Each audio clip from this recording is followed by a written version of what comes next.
মুরব্বীবর্গ, এই মাঠের মধ্যে, মাঠের বাইরে উপস্থিত লাখো ভাই বোনেরা,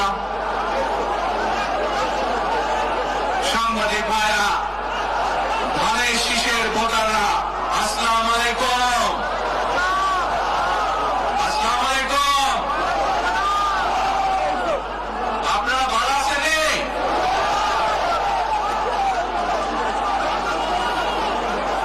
আলহামদুলিল্লাহ। প্রিয় ভাই বোনেরা, এই যে আপনারা এখানে আজকে লক্ষ লক্ষ মানুষ আজ এখানে সমবেত হয়েছেন, এই লক্ষ লক্ষ মানুষ সমবেত হওয়ার এই পরিস্থিতি তৈরি করার জন্য হাজারো মানুষ প্রাণ বিসর্জন দিয়েছে গত 15 বছর।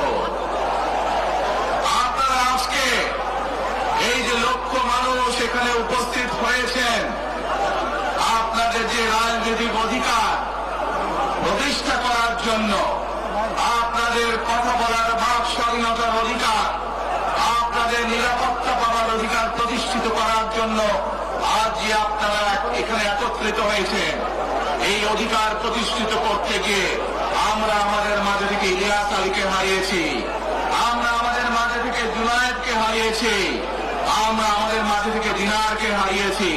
সারা বাংলাদেশে গত 15 বছর 16 বছরে যারা এই দেশ থেকে পালিয়ে গিয়েছে 1 বছর আগে, তারা যখন এই দেশের মানুষের টুটি চেপে ধরেছিল, তারা এই দেশের মানুষের বাক স্বাধীনতা কেড়ে নিয়েছিল, তারা এই দেশের মানুষের ভোটের অধিকার কেড়ে নিয়েছিল, তারা শুধু ভোটের অধিকার কেড়ে নিয়েই সন্তুষ্ট থাকেনি, তারা শুধু সাধারণ মানুষের কথা বলার অধিকার কেড়ে নিয়েই সন্তুষ্ট থাকে নাই, তারা ইলিয়াস আলী, জুনায়েদ, দিদারের মতন শত হাজারো মানুষকে তারা হত্যা করেছিল সেদিন।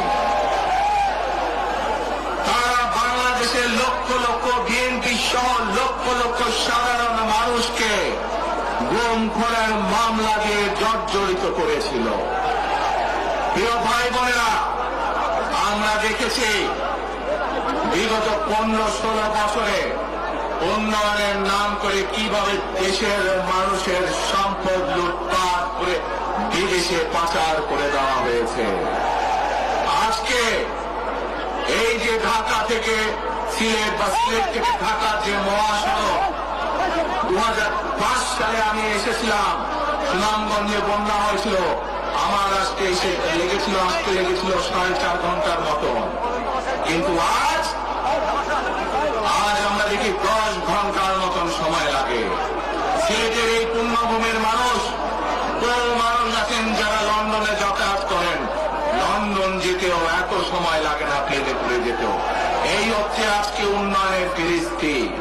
প্রিয় ভাই বোনেরা, গত 15-16 বছরে আমরা দেখেছি কিভাবে একের পর এক নির্বাচনে ব্যালট বাক্স ছিনতাই হয়েছে, কিভাবে অনিদানি নির্বাচন হয়েছে, কিভাবে নিশিরাতের নির্বাচন হয়েছে, এবং এই নির্বাচনগুলোর মাধ্যমে, তথাকথিত নির্বাচনের মাধ্যমে বাংলাদেশের মানুষের ভোটের অধিকার তথা রাজনৈতিক অধিকারকে কেড়ে নেওয়া হয়েছিল। আজ আমরা এখানে একত্রিত হয়েছি, সেই মানুষগুলো জীবনের বিনিময় যারা আমাদের সকলের জন্য রাজপথে নেমে এসেছিল। আমরা আজ এখানে একত্রিত হতে পেরেছি সেই মানুষগুলোর ত্যাগের বিনিময়ে যারা বিভিন্নভাবে নির্যাতিত হয়েছে, অত্যাচারিত হয়েছে, পঙ্গুত্ব বরণ করেছে। 2024 সালের 5ই আগস্ট ছাত্র জনতার অভ্যুত্থানের ভিতর দিয়ে বাংলাদেশের মানুষ 71 সালে যেভাবে দেশকে স্বাধীন করেছিল, 2024 সালের 5ই আগস্ট সেই স্বাধীনতাকে বাংলাদেশের মানুষ রক্ষা করেছে তাদের অধিকারকে প্রতিষ্ঠিত করার জন্য। প্রিয় ভাই বোনেরা, এখানে বহু মুরব্বী উপস্থিত আছেন, যারা কালের সাক্ষী শহীদ রাষ্ট্রপতি জিয়াউর রহমানের সময় কিভাবে দেশে বহুদলীয় গণতন্ত্র রচিত হয়েছে। বহু ভাই বোনেরা এখানে যারা কালের সাক্ষী দেশ নেত্রী খালেদা জিয়ার সময় কিভাবে দেশে সংসদীয় গণতন্ত্রের ভিত্তি রচনা করা হয়েছিল। প্রিয় ভাই বোনেরা, একটু আগে আমরা বলেছি, আমি আমার বক্তব্যে বলেছি, ঢাকা সিলেট মহাসড়কের উদাহরণ দিয়ে যে কিভাবে এই দেশের তথাকথিত উন্নয়ন করার নামে দেশ থেকে মানুষের অর্থ লুটপাট করে নিয়ে যাওয়া হয়েছে। আমরা এই অবস্থার পরিবর্তন করতে চাই। প্রিয় ভাই বোনেরা, আপনারা কি আমার সাথে আছেন এই অবস্থার পরিবর্তন করতে? আলহামদুলিল্লাহ। প্রিয় ভাই বোনেরা, আমরা সারা বাংলাদেশের কৃষক ভাইদের পাশে দাঁড়াতে চাই। ইনশাল্লাহ আপনারা আগামী 12 তারিখে ধানের শীষকে জয়যুক্ত করেন, জয়যুক্ত করতে পারেন, আমরা ইনশাল্লাহ সারা বাংলাদেশের কৃষকদের পাশে তাহলে দাঁড়াতে পারবো। আমাদের চান কৃষক ভাইদের পাশে? আলহামদুলিল্লাহ। প্রিয় ভাই বোনেরা, আমরা দেখেছি শহীদ রাষ্ট্রপতি জিয়া রহমানের সময় এইভাবে খাল খনন করা হয়েছিল সারা বাংলাদেশে, এবং সেই খাল খনন করার মাধ্যমে কৃষকদের সেচ সুবিধা সহ মানুষের পানির সমস্যার সমাধান হয়েছিল। জানেন আপনারা যে খাল খনন নিয়ে কে কে জানেন? কে খাল খননের কথা শুনেছেন? এই তো হাজারো মানুষ হাত তুলেছে। প্রিয় ভাই বোনেরা, বিএনপি ইনশাআল্লাহ 12 তারিখের ভোটে নির্বাচিত হলে আমরা আবার খাল খনন কর্মসূচি শুরু করতে চাই। সারা দেশে, সিলেটের মানুষ সারা দেশে খাল খনন শুরু করতে চাই। কারা কারা খাল খনন করতে চান? আলহামদুলিল্লাহ। আমরা দেশে খাল কাটবো, দেশের নদীতে পানি নিয়ে আসবো, খালে দিলে পানি নেবো। কেন? আপনাদের মনে আছে কয়েক বছর আগে কিভাবে ওই পাশ থেকে পানি ছেড়ে দেওয়া হয়েছিল, সারা সিলেট শহর ভেসে গিয়েছিল বন্যার পানিতে, মনে আছে? সেজন্যই আমরা বলেছি একটি কথা, আমরা দেখেছি গত 15-16 বছর কিভাবে এই দেশকে অন্য দেশের কাছে বন্ধক দিয়ে দেওয়া হয়েছিল। সেজন্যই আমি বলেছি, দিল্লি নয়, দিল্লি নয়, নয় অন্য কোনো দেশ, বাংলাদেশ। প্রিয় ভাই বোনেরা, আমি আরেকটি কথা বলেছিলাম, যখন স্বৈরাচার এই দেশের মানুষের ঘরে চেপে বসেছিল, সেই কথাটা ছিল টেক ব্যাক বাংলাদেশ, মনে আছে? যে আমরা টেক ব্যাক বাংলাদেশের অর্ধেক পথে, হাফ পথে এসে দাঁড়িয়েছি, অর্ধেক পথে এসে দাঁড়িয়েছি। দেশকে আমরা স্বৈরাচার মুক্ত করেছি, আমরা গণতন্ত্রের প্রতিষ্ঠার যাত্রা শুরু করেছি। এখনো সেই যাত্রা শুরু হয়নি। 12 তারিখে ধানের শীষকে নির্বাচিত করার মাধ্যমে গণতন্ত্রের সেই যাত্রা শুরু হবে।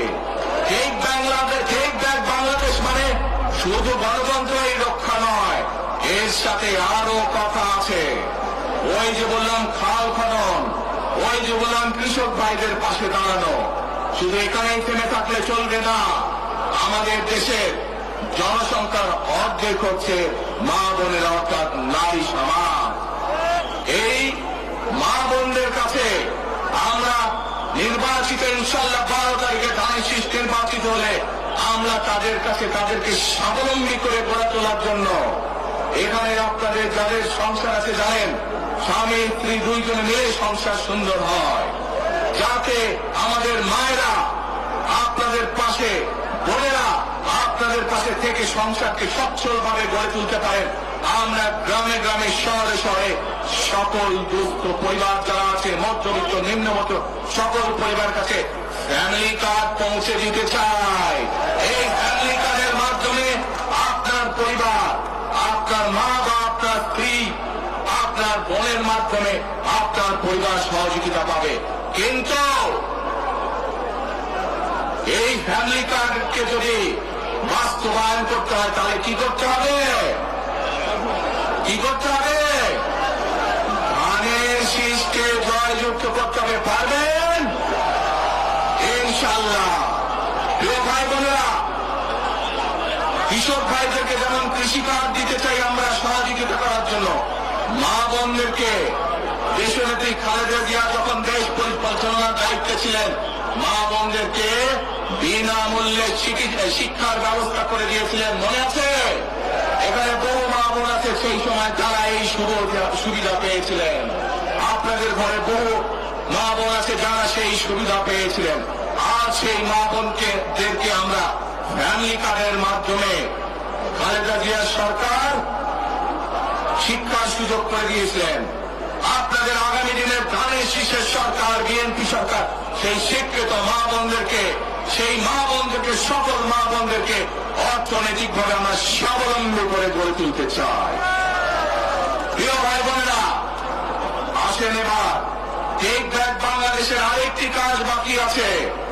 সেই কাজ হচ্ছে আমাদের দেশের লক্ষ লক্ষ যুবক যুবতী অর্থাৎ তরুণ সমাজের সদস্যরা, যুব সমাজের সদস্যরা, লক্ষ লক্ষ সদস্যরা বেকার হয়ে বসে আছেন, আছে না?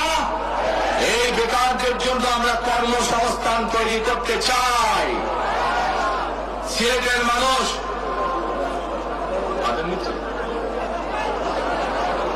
আচ্ছা, আদানটা হচ্ছে, আদান তো শেষ হয়ে যাবে।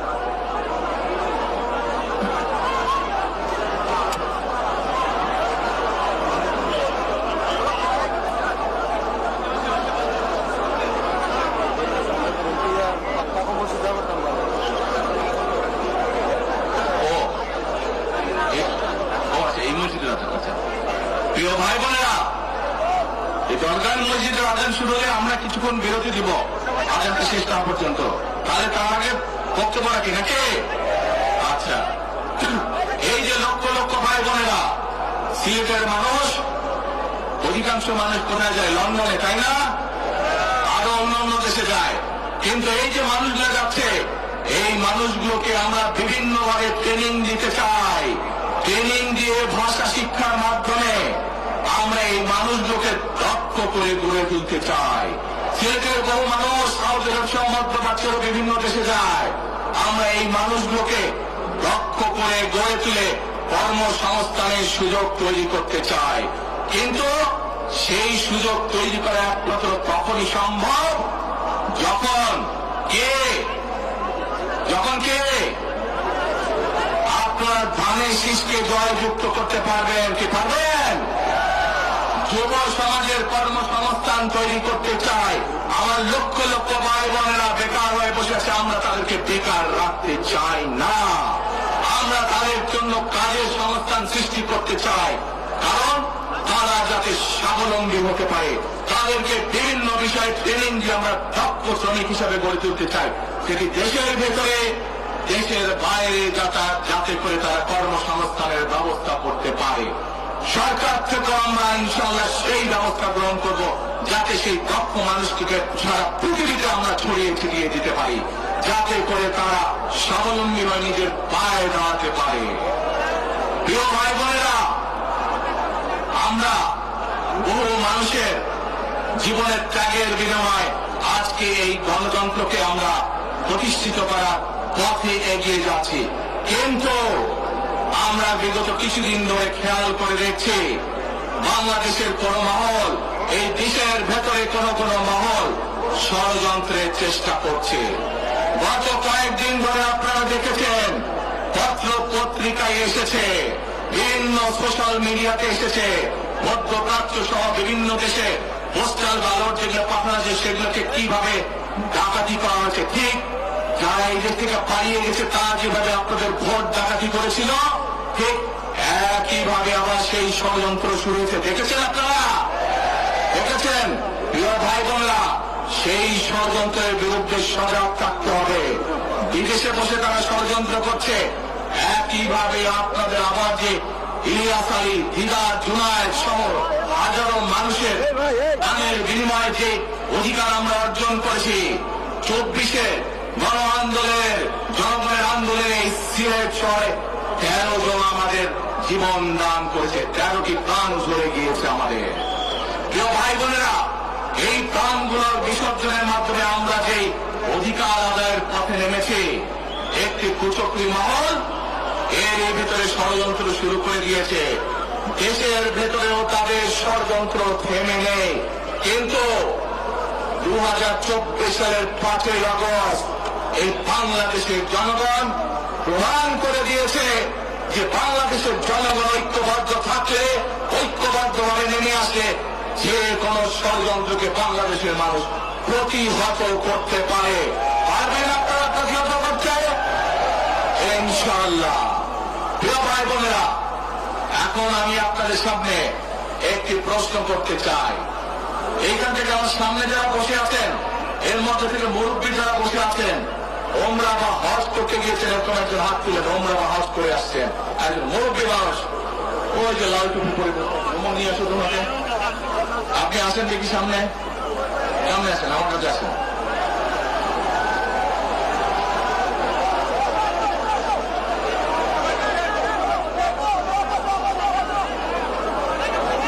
ওই যে চশমা ঝুলছে, চশমা ঝুলছে।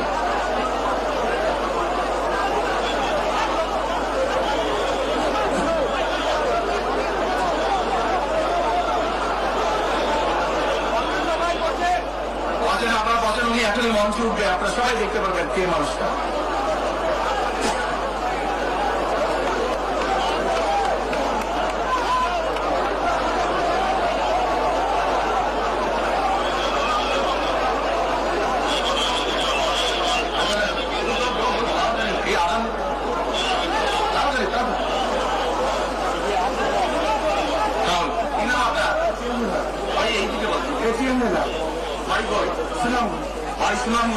সুনামগঞ্জ কোথায়? এই সুনামগঞ্জের মানুষ আছে এখানে? আপনাদের মানুষ?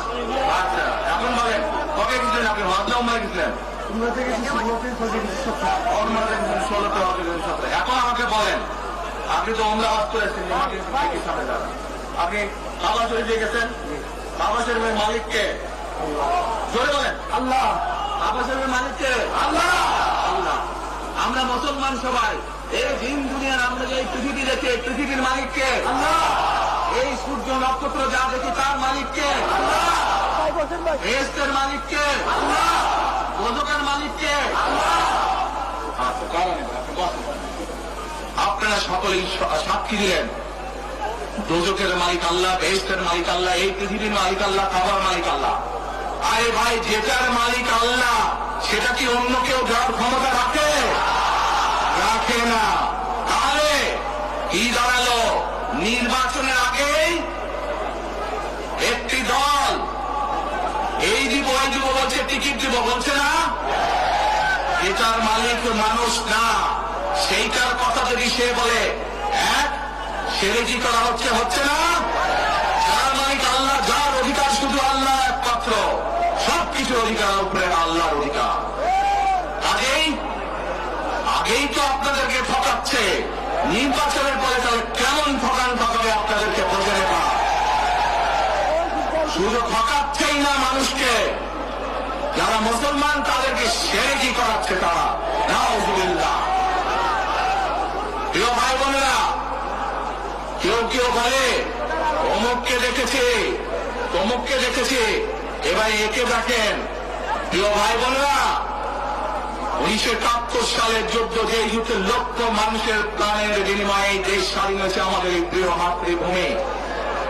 সেই মাতৃভূমিকে স্বাধীন করার সময় অনেকের ভূমিকা আমরা দেখেছি, যাদের ভূমিকার কারণে এই দেশের লক্ষ লক্ষ ভাইয়েরা শহীদ হয়েছে।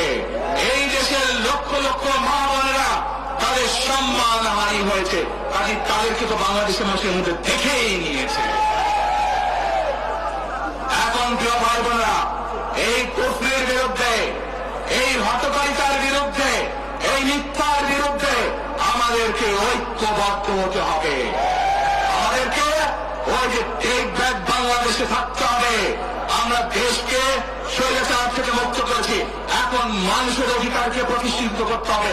শুধু ভোট, শুধু কথা বলার অধিকার প্রতিষ্ঠিত করলে হবে না, মানুষকে স্বাবলম্বী করে নিজের পায়ে গড়ে তোলার ব্যবস্থা করতে হবে। প্রত্যেকটি মানুষ, বাংলাদেশের মানুষ যাতে ঠিকভাবে, ভালোভাবে খেয়ে পরে বেঁচে থাকতে পারে, প্রত্যেকটি মানুষ যাতে নিরাপদে রাস্তায় সুরায় চলতে পারে সেই ব্যবস্থা করতে হবে। সেটাই হচ্ছে টেক ব্যাক বাংলাদেশ। আমরা বিগত 15 বছর দেখেছি, অমুককে বলে এসেছি তমুককে ক্ষমতায় রাখার জন্য, বলেছিল না? সেজন্যই বলেছি দিল্লি নয়। আমরা দেখেছি যারা 71 সালে ছিল তারা কাদের সাথে লাইন দিয়েছিল, যাদের কথা একটু আগে বললাম, যারা মিথ্যা কথা বলে ঠকাচ্ছে মানুষকে, আমরা দেখেছি তাদের আস্তানা কোথায়। সেজন্যই বলেছি যেমন দিল্লি নয় তেমন কেন্দ্রে নয়, নয় অন্য কোন দেশ, সবার আগে বাংলাদেশ। এবং যেহেতু আমরা বিশ্বাস করি দেশের মানুষই হচ্ছে আমাদের রাজনৈতিক সকল ক্ষমতার উৎস, সেজন্যই আমরা দেশের মানুষের ভাগ্য উন্নয়নে বিশ্বাস করি।